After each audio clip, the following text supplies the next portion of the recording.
Hi friends, బలంగా బతికినంతకాలం అడవికి రారాజుగా కీర్తించబడి ఆధిపత్యాన్ని సాగించిన మృగరాజు జీవిత చివరి దశలో మాత్రం అనేక సవాళ్లను, దౌర్భాగ్య పరిస్థితులను ఎదుర్కొంటుంది. వయసు పెరుగుతున్న కొద్దీ సింహానికి బలహీనత మరియు ఆరోగ్య సమస్యలు తలెత్తుతాయి.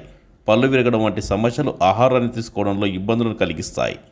ఆహారాన్ని సంపాదించుకునే అవకాశం లేక చివరికి అదే ఇతర జంతువుల దాడులకు గురయ్యే అవకాశాలు ఎక్కువగా ఉంటాయి. సింహాలు సామూహిక జంతువులు అయినప్పటికీ వయసు పెరిగే కొద్దీ పునరుత్పత్తి సామర్థ్యం తగ్గిపోవడంతో అవి జట్టులో కీలక స్థానం కోల్పోతాయి.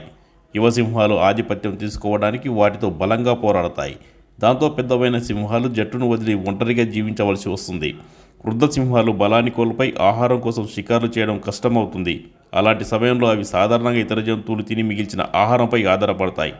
ఇలాంటి సమయంలో చిరుతపులులు, చిత్తడి భాగాలు వంటి శత్రువులు వృద్ధ సింహాలను లక్ష్యంగా చేసుకోవడంలో సాధారణంగా కనిపిస్తుంది.